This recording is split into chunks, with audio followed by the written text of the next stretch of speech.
Ma'am मुझे तो नहीं लगता कि बहुमत से जीत के आ रही है। क्या कोई जनता इतनी बेवकूफ है जो महंगाई और बेरोजगारी पे किसी भी सरकार को हटा देती है? तो क्या इस सरकार में ऐसा कौन सा प्यार है कि ये बनी रहती है? इसका मतलब कहीं ना कुछ ईवीएम में है, और ईवीएम अगर नहीं है तो आप वीवीपैट लागू कर दो इसके साथ। अगर ईवीएम का यूज हुआ और वीवीपैट लागू नहीं हुआ या फिर वैसे बैलेट पेपर से वोटिंग नहीं करवाई तो बीजेपी आएगी, क्योंकि इनको पता है इन्होंने एक तिलिस्म डेवलप कर लिया है। इनको जनता के पास जाने की जरूरत नहीं है। इन्होंने वो जो तिलिस्म डेवलप कर लिया है उस टाइम उसका यूज करेंगे। इनको पता है कहाँ कहाँ यूज करना है और उससे ये जीत के आ जाएंगे। अग्निपथ जैसी जो योजना है वो 4 साल में जब ये बच्चे आएंगे ना, ये ऐसी मारकाट मचने वाली है देश में कि लड़कियों की एजुकेशन तो वैसे ही छूट जाएगी। देश बर्बादी की तरफ जा रहा है। धर्म के नाम पर अगर वोट डाली, ईवीएम तो इनके पास पहले ही हथियार पड़ा है। हम चारों खाने चित हो जाएंगे और ये देश जो है दोबारा से उसी हालातों में चला जाएगा।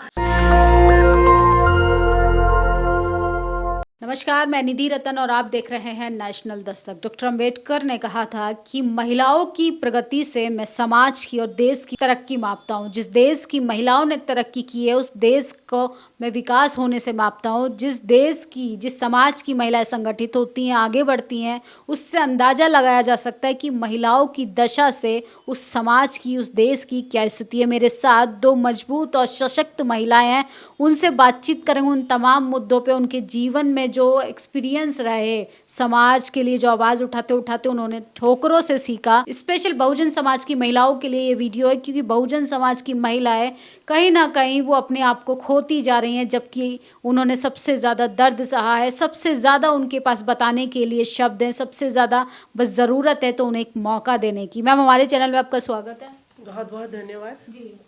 सबसे पहले तो सवाल है, जैसे ही राजवाला नाम सामने आता है तो आपकी एक बोल्ड छवि समाज की नज़रों में आती है कि एक आप बोल्ड महिला हैं, बेबाक महिला हैं।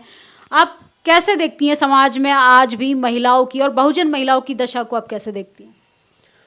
देखिए, जब तक मैं जो है राजनीति में और सामाजिक मीटिंगों में नहीं जाती थी तो मुझे ऐसा लगता था कि इस देश में जो है जातिवाद नहीं है, इस देश में वर्ण व्यवस्था नहीं है। लेकिन शिक्षा की जो दशा जो है दिन प्रतिदिन गिरती जा रही थी, वो मेरे लिए सोचने का विषय था। तो उसको मैं जब सुधारने के लिए निकली तो जो है ठोकरें खाती खाती मुझे पता चला कि इस देश में तो जो है हमारे नेता जो हैं वो उनके मन में जातिवादी कीड़ा है, उनके अंदर वर्ण व्यवस्था है। और हमारे देश में सबसे ज़्यादा जो धर्म का नाम लेकर जो है ना इस देश को दूषित किया जा रहा है, शराब में, नशे में, और जो है कांवड़ यात्राओं में, और जो है जगह जगह भजन कीर्तन करना, गणेश की मूर्ति बनाना, फिर जो से यमुना में जो है बहा देना। तो मुझे ऐसा लग रहा है कि नदियों को भी हम कितना गंदा करते जा रहे हैं। ये एक सोचने का विषय था और इसको पहुँचते पहुँचते मैं जो है राजनीति में जो है आ गई कि सबसे पहले नेताओं के दिमाग को ही ठीक करना पड़ेगा।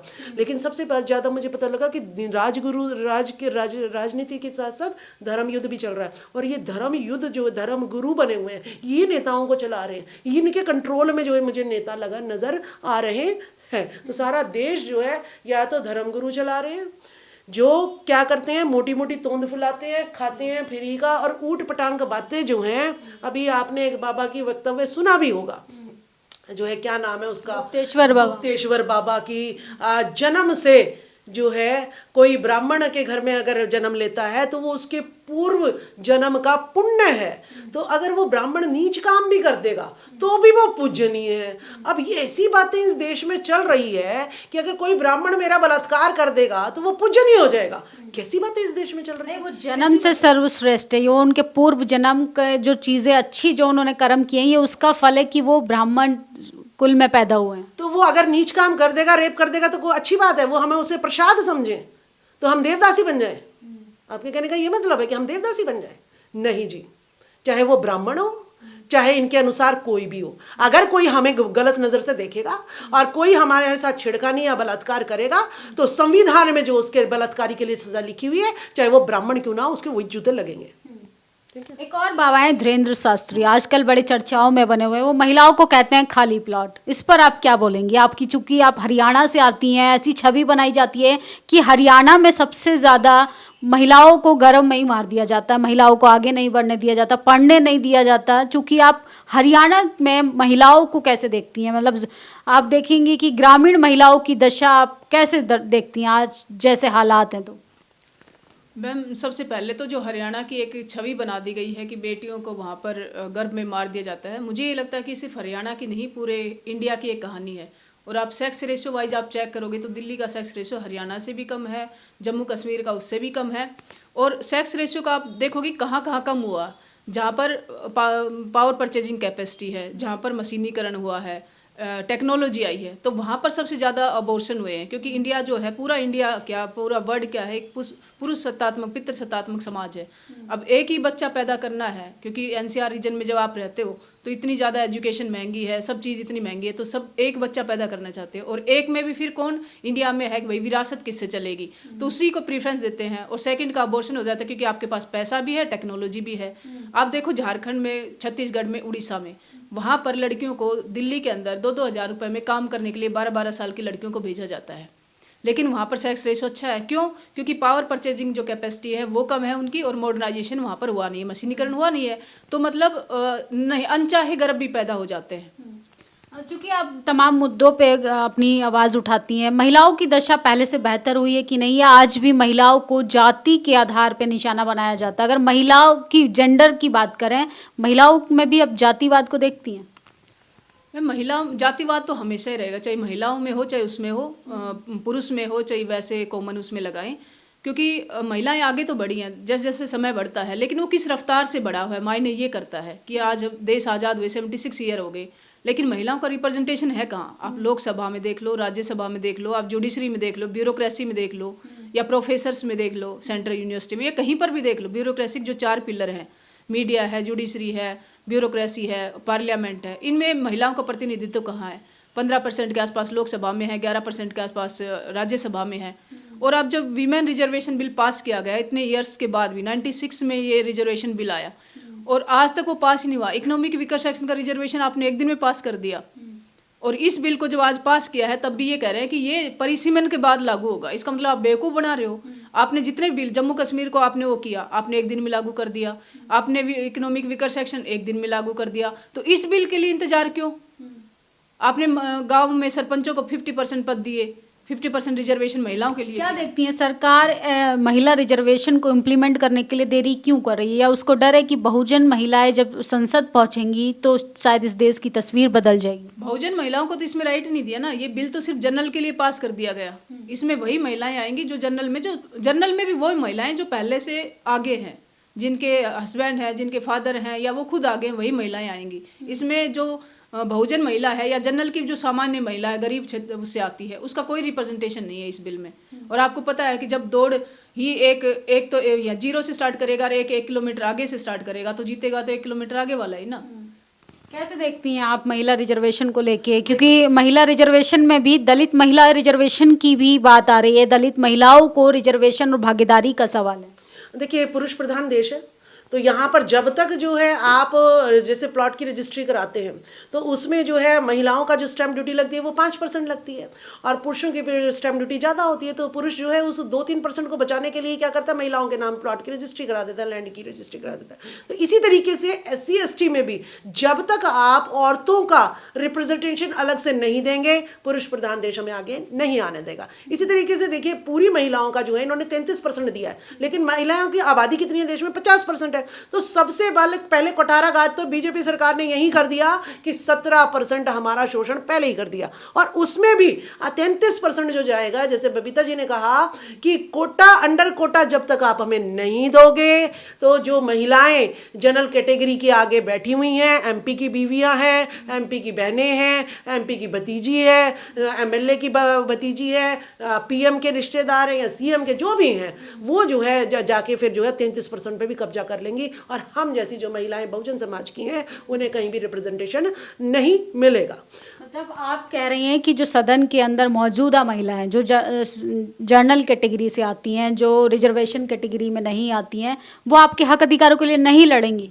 देखिए, मैं आपको एक बात बताऊं, अगर आप शिक्षा मंत्री जो बनाई गई थी स्मृति ईरानी, शिक्षा पर जब हमने एक सवाल उठाया उससे, तो उसका तुरंत मंत्रालय जो है चेंज कर दिया गया, क्योंकि वो शिक्षा पे तो सवाल ही जवाब ही नहीं कर सकती। तो अगर कर्म के हिसाब से अगर देखा जाए तो स्मृति ईरानी जो है शूद्र कैटेगरी में आती है, उसको लीडरशिप दे रखी है। तो अगर कर्म के हिसाब से विवेक बिंद्रा की वाणी को देखा जाए तो यानी स्मृति ईरानी शूद्र होती है, उसकी लीडरशिप उसको हाथ में दे दी है। इसीलिए जो 450 का सिलेंडर था, आज 1100 होने के बावजूद भी वो आवाज़ नहीं उठाती है। तो इसीलिए देश बर्बादी की तरफ जा रहा है। मणिपुर में 3 महिलाओं पे जो है ना नग्न घुमाया गया, लेकिन स्मृति ईरानी नहीं बोलती है, क्योंकि वो शूद्र है, दिमाग से वो शूद्र है।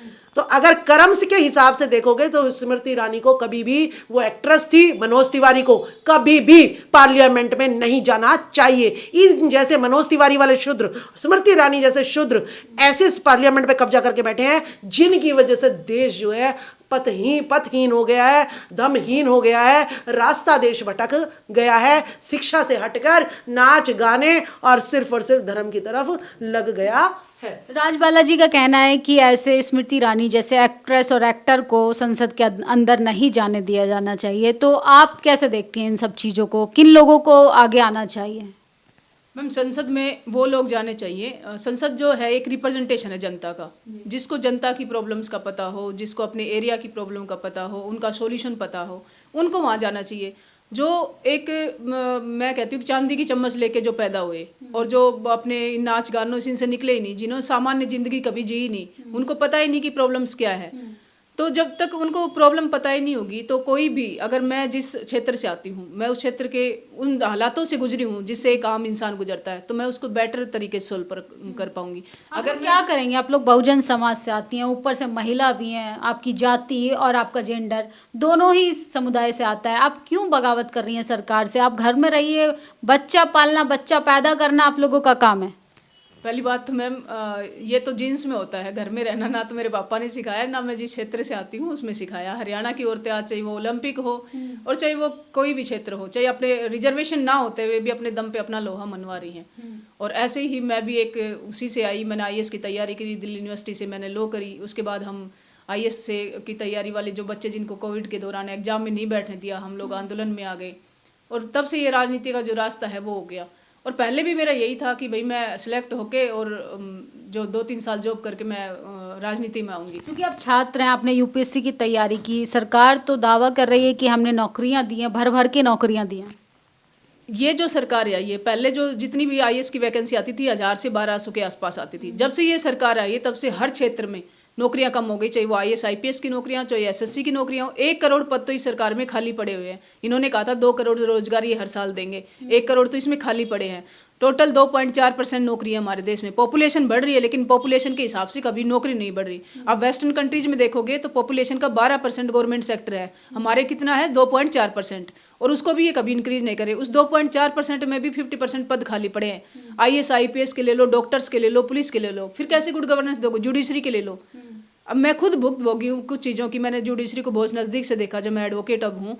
तो आप उसमें चले जाओ कोर्ट में, सालों भर आपके फैसले नहीं होंगे, 20-30 साल बाद एक फैसला आएगा, तो आप वो क्या वो न्याय उस व्यक्ति के लिए मायने रखेगा? अच्छा, बहुजन समाज के लोग बहुत आरोप प्रत्यारोप लगाते हैं कि जो जज का सिलेक्शन होता है वो कॉलेजियम सिस्टम के आधार पर होता है, इसको आप कैसे देखती हैं? ये बहुत ही गलत प्रणाली है। इस कॉलेजियम सिस्टम जो है वो हटना चाहिए, क्योंकि कॉलेजियम सिस्टम में भाई भतीजावाद है। जो ऊपर के जो लोग हैं जिन्होंने एक कार्टेल बना रखा है, उन्हीं के ही आप देख लो, जितने भी जज हैं वो कहीं उनके फादर रहे, फिर उनके बेटे आ गए, फिर उनके भतीजे आ गए, कोई और रिलेटिव आ गया। तो वही जो है कुछ लोगों के कुछ परसेंट परिवार है जो वही राज कर रहे हैं जुडिशरी के ऊपर, और कुछ परसेंट परिवार ही इसमें राजनीति के ऊपर राज कर रहे हैं। सिर्फ जब जनता पार्टी आंदोलन हुआ तो कुछ क्षेत्रीय पार्टियां उस टाइम उभर गई, बाद में कोई नहीं उभरी। जो पहले से राज्य रजवाड़े थे वही लोकतंत्र आने के बाद वही वो कर रहे हैं। और आज इलेक्शन इतना महंगा हो गया है, राज्य रजवाड़े जो है MP है, कोई MLA है, इन्हीं की वजह से कि आज आम इंसान जो है वो इलेक्शन लड़ ही नहीं सकता। आप average association of democratic reforms की आप रिपोर्ट देखेंगे तो 100 करोड़ जो है एक लोकसभा पे खर्च हो रहा है एवरेज। तो सोचिए, इन्होंने रोजगार पे सवाल उठाया, हिंदू राष्ट्र बन रहा है, क्या करेंगे आप लोग नौकरी लेके? हिंदू राष्ट्र बनना बहुत ज़रूरी है। 24 के बाद भारतीय जनता पार्टी को चुनाव जिताइए, उसके बाद नौकरी पे सवाल कीजिए आप लोग। देखिए, हम जो है सावित्रीबाई फुले जी ने जो है हमें शिक्षा के द्वार हमारे लिए खोले हैं, ठीक है। उन्होंने कहा है कि भाई पत्थर की मूर्ति से गुलामगिरी में आपने देखा ही होगा, उन्होंने कहा है कि खंडन किया है सभी बात का कि मुख से कोई पैदा नहीं हो सकता, ठीक है। अब मैं साइंस की स्टूडेंट हूँ, मुझे भी पता है, मैंने जितने भी डिलीवरी देखी है, मुंह से कोई भी आज तक मैंने केस नहीं देखा, तो पाँव से और हाथों से और जांग से पता नहीं कहाँ से डिलीवरी होती है। तो मुझे ये लगा कि जो इस देश में चल रहा है ये सब पाखंडवाद, अंधविश्वास चल रहा है, और हमें जो है धर्म की मंदिर का घंटा सुनना है कि स्कूल की घंटी सुननी है।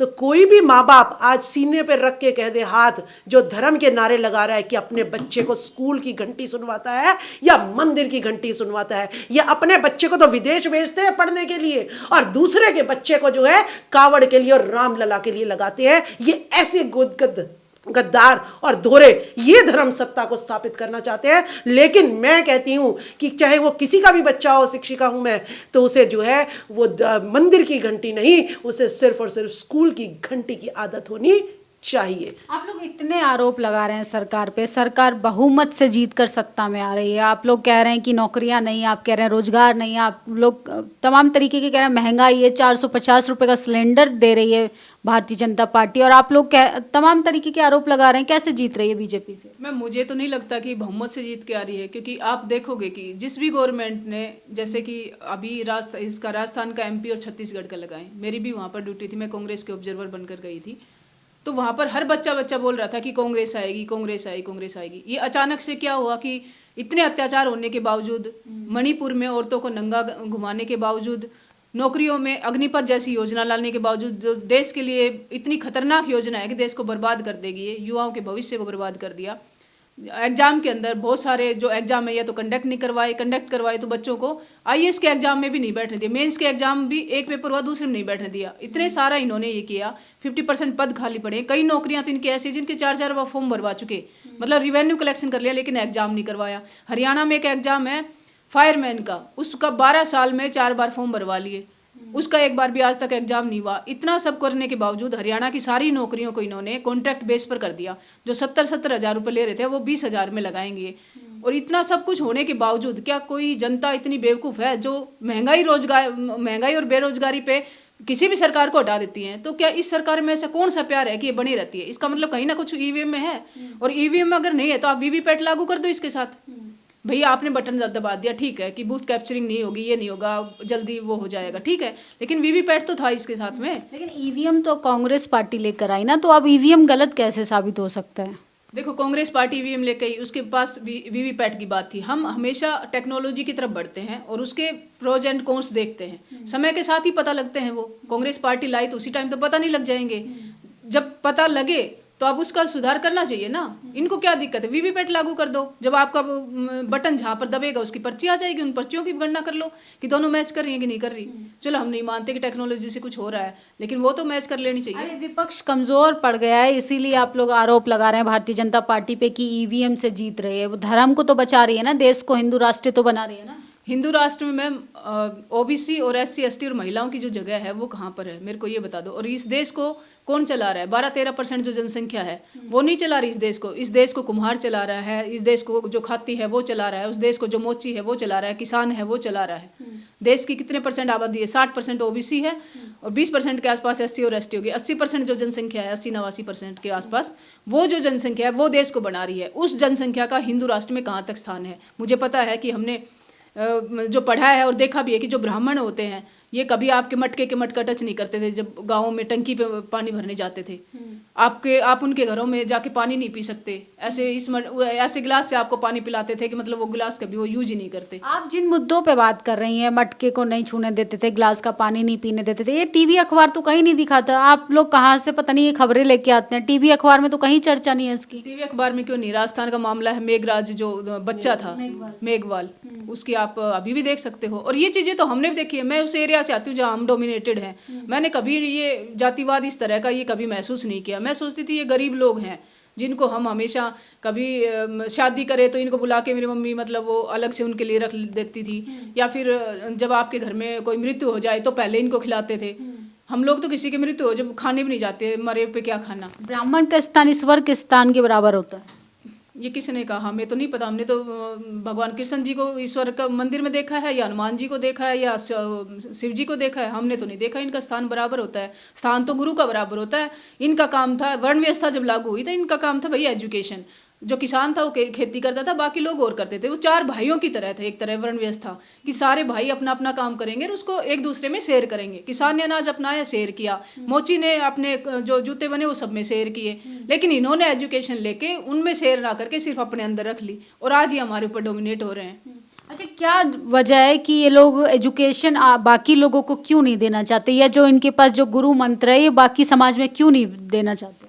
क्योंकि एजुकेशन ही वो हथियार है जो आपको एक क्रांति ला सकता है, आपके जो दिमाग के जो द्वार खोल सकता है। आपको पता लग सकता है कि कहाँ मेरे पास आज डिस्क्रिमिनेशन हो रहा है, क्या मेरे को मिलना चाहिए, क्या मेरे राइट्स है। अगर वही आप दे दोगे तो बगावत नहीं हो जाएगी, इक्वलिटी नहीं आ जाएगी। और ये चाहते नहीं, ये तो राजा और प्रजा चाहते हैं ना, तो ये क्यों देंगे आपको।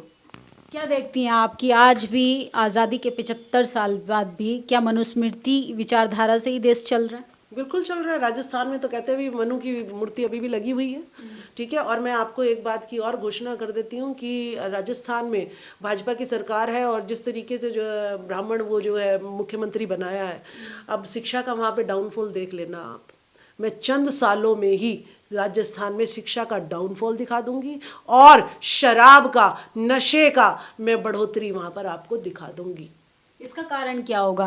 वो उस जाति से मुख्यमंत्री या उस पार्टी से मुख्यमंत्री? नहीं, उस जाति, उस मानसिकता से जो अभी बताया बबीता जी ने कि उसने शिक्षा जो है अपने तक ही सीमित रख ली। वो चाहता ही नहीं है कि बाकियों में जानी चाहिए। लेकिन जो है अब जो है उसका दिमाग क्या काम करेगा कि शिक्षा जो है सब में नहीं जानी चाहिए, इनमें से शिक्षा जो है धीरे धीरे खत्म कर देनी चाहिए। तुरंत जो है बनते ही सीएम पेपर लीक हुआ ना, पहले कभी भी राजस्थान में पेपर लीक नहीं हुआ था, लेकिन तुरंत बनते ही पेपर लीक करा दिया उन्होंने। पेपर लीक किस लिए कराते हैं वो, कि भाई इनके द्रोणाचार्य भी तो पैर बैठे हुए हैं ना, कि भाई इनके बच्चों का ज़्यादा से ज़्यादा सिलेक्शन हो जाए, बाकी सब बहुजन समाज रह जाए। तो ये जो है आप रिजल्ट जो है 2 सालों में देख लेना कि ग्राफ किस तरीके से राजस्थान में। आप लोगों को शिक्षा दी, आप तब भी आगे नहीं बढ़ पाए। विवेक बिंद्रा एक वीडियो में कहते हैं कि आप लोग आरक्षण से अगर आएंगे तो डॉक्टर पेट में कैंची छोड़ देगा, कॉटन छोड़ देगा, इस तरीके से चीज़ें हो जाएंगी अगर आप लोगों को शिक्षा दे दी जाए तो। देखिए, जो है इस देश का इतिहास रहा है कि सावित्रीबाई फूले, ज्योतिबा फूले ने ही अकेले दंपत्ति ने जो है 18 विद्यालय अपने जीवन में खोले हैं। बताइए कौन से राधा कृष्णन ने कौन सा स्कूल खोला, बताइए सरस्वती कौन सा कॉलेज खोल के गई थी, या वो कहाँ पढ़ी थी। तो सबूत दो, मैं अभी करती हूँ ना, इसी को तो आप वो करो, डिफीट करो इसी मैटर को कि 18 स्कूल कौन से आदमी ने खोले और कौन से ने नहीं खोले। तो भाई तुम पैदा हुए, तुमने जो है सारे स्कूलों का, नालंदा तक्षशिला का, सब का जो है तुमने जो है तुम्हारे काल में जो है सबका जो है जली, धू धू करके जली किताबें। ये विश्व गुरु था ये देश, यहाँ पर जो है बाहर के लोग पढ़ने आते थे, और आज यहाँ के बच्चे डॉक्टरी इंजीनियरिंग के लिए जो है यूक्रेन, एक छोटे से देश में, वहाँ पढ़ने जा रहे हैं। लेकिन भारत में वहाँ यहाँ पर जो है मंदिर तो हर कॉलोनी में मिल जाएंगे। जिनमें मेरिट नहीं है वही लोग यूक्रेन जा रहे हैं, जिनमें मेरिट की क्षमता कम है। देखिए, मैंने आपको बता दिया, क्षमता अगर तलाशनी है तो मुझे 18 स्कूल खोलने वाला एक भी वो दिखा दीजिएगा कि एक भी राधा कृष्णन ने कराओ जिसको शिक्षक दिवस मनाते हो, या सरस्वती और ज्योतिबा फूले, तीनों का कंपैरिजन लेके बता दीजिएगा किसने ज़्यादा खोले किसने नहीं खोले हैं। तो ये द्रोणाचार्य हैं, ठीक है। ये कहते हैं कि मैं मेरिट नहीं, मुझे पता है कि इस देश में मुझे राइट नहीं मिलने वाले हैं। और 2024 में अगर बीजेपी सरकार आ जाती है और धर्म का इसी तरीके से बीड़ा चलता रहेगा तो ढोल गवार शूद्र पशु नारी ये सब सकल ताड़ना के अधिकारी, फिर तो मेरे साथ वही हाल होगा जैसे विवेक बिंद्रा ने अपनी बीवी के साथ किया है। मैं भी पिटूंगी, मैं देवदासी बनूंगी, मेरा शुद्धिकरण होगा, और शादी के बाद मुझे जो है 2-3 दिन जो है इनके यहाँ रहना पड़ेगा। वही काल मेरे लिए आ जाएगा, फिर मुझे भी विदेश भागना पड़ेगा कि हाँ मेरे में टैलेंट नहीं है कि मैं अपने बलात्कार को यहाँ पे रोक सकूं, क्योंकि यहाँ संविधान खत्म हो गया है, यहाँ पे मनुस्मृति लागू हो गई है। इसीलिए मैं मेट्रो में थी, एक जनरल क्लास की लेडी कहती है, अरे अरे जेंट्स चलिए यहाँ से, ये रिजर्व है महिलाओं के लिए। मैंने उनसे पूछा कि आप रिजर्वेशन को कैसा मानती है, अच्छा मानती है नहीं एजुकेशन में? कहती नहीं जी बिल्कुल गलत है, हमारे अधिकारों को खाते हैं। तो मैंने कहा आज आप डिब्बे के रिजर्वेशन की बात क्यों कह रहे हैं? क्योंकि आपको पता है कि आदमी आपके साथ छेड़छाड़ करता है। तो हमें पता है कि स्वर्ण जातियां हमारे साथ जो है षड्यंत्र करती है, लेटरल एंट्री के द्वारा षड्यंत्र करती है, इंटरव्यू के द्वारा षड्यंत्र करती है और द्रोणाचार्य के नाम पर षड्यंत्र करती है। हम में टैलेंट की कमी नहीं है, लेकिन हम षड्यंत्र नहीं कर सकते तुम्हारे की तरह, हम द्रोणाचार्य नहीं बन सकते। कैसे हालात सुधरेंगे? जवान परेशान, युवा परेशान, किसान परेशान, महिलाएं परेशान, कैसे हालात बदलेंगे? और 24 में तो भारतीय जनता पार्टी के प्रधानमंत्री लाल किले से ये प्रॉमिस कर चुके हैं, ये दावा कर चुके हैं, वो पिछले आने वाले समय में वहीं से झंडा फहराएंगे। मैम देखिए, हालात सुधारने की बात है तो वो जनता पे डिपेंड है। जनता को ये सोचना चाहिए खुद कि वो किसे चुनने जा रही है। जनता जो है इस बार उन्हें बहुत सोच समझ के वोट देना चाहिए। उन्होंने अपने लिए नहीं, इस देश के लिए वोट देना चाहिए। अगर 2024 में देश को बचाना चाहते हैं और अपना अधिकार जो है वो बचाना चाहते हैं, तो इस बार उन्हें जो भी ऑप्शन तो इंडिया गठबंधन ही है, बाकी और तो मैं किसका नाम लूँ, कोई है ही नहीं, कोई विदेशी पार्टी तो आएगी। इंडिया गठबंधन की बात की, भारतीय जनता पार्टी के लोग, तमाम लोग ये आरोप लगा रहे हैं कि सारे भ्रष्ट नेताओं का वो झुंड है। इंडिया गठबंधन जो है वो सारे भ्रष्टाचारी लोग इकट्ठा हो गए हैं। लेकिन वो तो इन पे भी कह रहे हैं कि ये भ्रष्टाचारी है। अभी कैग की रिपोर्ट आई है, जिस कैग की रिपोर्ट से, जिसमें आज तक किसी कांग्रेसी को सजा नहीं हुई, इन्होंने इतना उत्पात मचाया कि उस पर भ्रष्टाचार हुआ है, किसी को सजा हुई किसी को नहीं। और अब इनकी रिपोर्ट आई कैग की, इसमें 3 रिपोर्ट आई आयुष्मान योजना की, जो हाईवे बने हैं उनकी, वो रिपोर्ट दबा दी। जो कैग जिसने ये रिपोर्ट दी थी उनका ट्रांसफ़र कर दिया है। तो बात यह है कि घोटाले इस टाइम इतने ज़्यादा घोटाले हो रहे हैं, शायद कोई गवर्नमेंट आ पाई तो इनके घोटालों की जब जांच होगी तो शायद इनको ये देश ही छोड़ना पड़े। क्योंकि आप ये वीडियो जब जनता देख रही होगी तो शायद ये 24 के चुनाव में बहुत ज़्यादा इम्पोर्टेंट रोल दिखा है। क्या कहेंगी? 24 का चुनाव भी नज़दीक है, जिस हिसाब से भारतीय जनता पार्टी चुनाव जीत रही है, तो इससे तो यही लगता है कि सत्ता में तो बीजेपी आएगी। अगर ईवीएम का यूज हुआ और वीवीपैट लागू नहीं हुआ या फिर वैसे बैलेट पेपर से वोटिंग नहीं करवाई तो बीजेपी आएगी। क्योंकि इनको पता है, इन्होंने एक तिलिस्म डेवलप कर लिया है। इनको जनता के पास जाने की जरूरत नहीं है कि जनता के मुद्दे जानने की जरूरत है, उनके काम करने की जरूरत है। इन्होंने वो जो तिलिस्म डेवलप कर लिया है उस टाइम उसका यूज करेंगे। इनको पता है कहाँ यूज करना है और उससे ये जीत के आ जाएंगे। देश के लिए क्या मैसेज देना चाहती हैं? देश के लिए मैसेज देना चाहती हूँ कि जितनी भी जो संस्थाएं हैं, चुनाव आयोग है या कोई भी संस्थाएं हैं, वो इस टाइम कैप्चर हो चुकी हैं। मीडिया है, तमाम जो संस्थाएं हैं जो डेमोक्रेसी को प्रोटेक्ट करती हैं। और अब देश की जनता को जो है ऑप्शन यही है कि इंडिया गठबंधन है, उसी को ही वो इस बार सपोर्ट करें। वो कहते हैं कि मैं मानती हूँ कि पार्टियाँ होती हैं, मतलब बुरी होती हैं, लेकिन वो है कि ज़्यादा बुरे से कम बुरा सही। कम से कम आपके लिए रोजगार तो पैदा करेंगे ये लोग, कम से कम आपके जो आपके लोगों का तो रिप्रेजेंटेशन होगा। जो एससी है, एसटी है, तमाम जो और पार्टियां हैं बीजेपी के अलावा, उनमें जो क्षेत्रीय पार्टियां हैं उनमें सभी का प्रतिनिधित्व है, तो वो सब होगा। रोजगार के साधन होंगे। अग्निपथ जैसी जो योजना है वो 4 साल में जब ये बच्चे आएंगे ना, ये ऐसी मारकाट मचने वाली है देश में कि लड़कियों की एजुकेशन तो वैसे ही छूट जाएगी। क्योंकि यंग बच्चे आएंगे 22-23 साल की उम्र में रिटायर होके, और इनके पास कोई ऑप्शन नहीं होगा क्योंकि रोजगार तो है ही नहीं देश में। अब ये पहचान बनाने के लिए क्या करेंगे, गैंगस्टर वगैरह इनको वो कर लेंगे, ज्वाइन करवा लेंगे, और ये डकैती करेंगे, बलात्कार करेंगे, नशे करेंगे, तो बहुत बुरा होने वाला है। अग्निपथ जैसी योजना जो है तभी वापस हो सकती है जब कोई गठबंधन, इंडिया का जो गठबंधन बन रहा है इसकी जब सरकार आई। तो देश को बचाने के लिए, अपने बच्चों को बचाने के लिए, और ये मनुस्मृति वाली जो गवर्नमेंट है इसको हटाने के लिए मेरा मैसेज यही है कि इस बार सोच समझ कर वोटिंग करें। और ईवीएम के लिए एक बड़ा आंदोलन होना चाहिए, ईवीएम हटनी चाहिए या वीवीपैट के साथ जो है वो इलेक्शन होने चाहिए। आप क्या कहेंगी आखिरी बात देश की जनता के लिए? क्योंकि आप तो, आपसे जो भी सवाल होता है उसका जिम्मा ब्राह्मणवाद, आपसे पूछो रोटी पे सवाल आप ब्राह्मणवाद पे आ जाती हैं। ब्राह्मणवाद मतलब आप ये कहना चाहती है कि सदन के अंदर भी ब्राह्मणवाद है? देखिए, मैं आपको एक बात बता दूं, अभी जो है 22 जनवरी को तक राम मंदिर के नाम पर रामलला के नाम पर मंडल कमीशन जब आया था तब भी यही आया था कि कमंडल लेकर आडवाणी निकल गया था। वो मंडल कमीशन हमारा जो है अधम पड़ा रहा, चित हो गया। ठीक है, अब फिर 22 जनवरी को आप देश के हालात देखना, कॉलोनियों में जो है कथाएं शुरू हो गई हैं। शिक्षा 3 जनवरी को सावित्रीबाई फुले जयंती आ रही है, क्या जो है सरकारें जगह जगह छोटे छोटे स्कूल खुलवा रही है कि भाई गलियों में बैठो, मंदिरों में बैठो और बच्चों को जो है साइंस की, मैथ्स की, पॉलिटिकल साइंस की, हिस्ट्री की नॉलेज दो। ये तो कहीं नहीं हो रहा है। लेकिन 22 जनवरी को अयोध्या में जब रामलला के द्वार खुलेंगे, सारा देश धर्म के नाम पर वोट करेगा। उस दिन इस देश से शिक्षा की हालात जो है दिन बदतर हो जाएंगे। वही किसी ज्योतिबा फूले को, सावित्रीबाई फूले को दोबारा आना पड़ेगा, जन्म लेना पड़ेगा, तब इस देश की शिक्षा बच पाएगी। मेरे प्यारे देशवासियों, धर्म के नाम पर वोट मत डालना। धर्म के नाम पर अगर वोट डाली, ईवीएम तो इनके पास पहले ही हथियार पड़ा है, हम चारों खाने चित हो जाएंगे और ये देश जो है दोबारा से उसी हालातों में चला जाएगा जब हम जो है अंग्रेजों ने हमारा सपोर्ट किया था। वो आए थे तो सती प्रथा खत्म हुई थी, देवदासी प्रथा खत्म हुई थी, विधवा विवाह चालू हुआ था। उन दिनों को आप याद कर लो। अब का अंग्रेज नहीं आएंगे जो तुम्हें बचा लेंगे, तो कितने सालों तक हम जो है इन्हीं हालातों में रहेंगे। इसको बचाने के लिए धर्म के नाम पर वोटिंग बिल्कुल नहीं करना और ईवीएम के साथ वीवीपैट हर जगह लगनी चाहिए। जब ये मंदिरों पर इतना खर्चा कर सकते तो वीवीपैट की मशीनों पर खर्चा क्यों नहीं कर सकते, ये डिमांड करे जनता।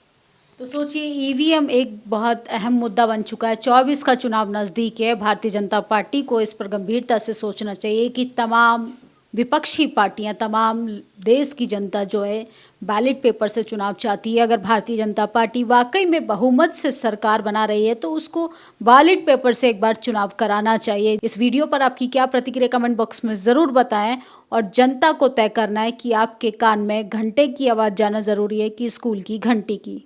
नेशनल दस्तक की आपसे गुजारिश है कि अगर इसको बचाना चाहते हैं तो नेशनल दस्तक को सब्सक्राइब करने के लिए रेड कलर के सब्सक्राइब बटन को दबाएं, फिर बेल आइकन की घंटी दबाएं। नेशनल दस्तक को बचाने के लिए बहुत जरूरी है कि हर खबर को शेयर करें, लाइक करें, कमेंट जरूर करें।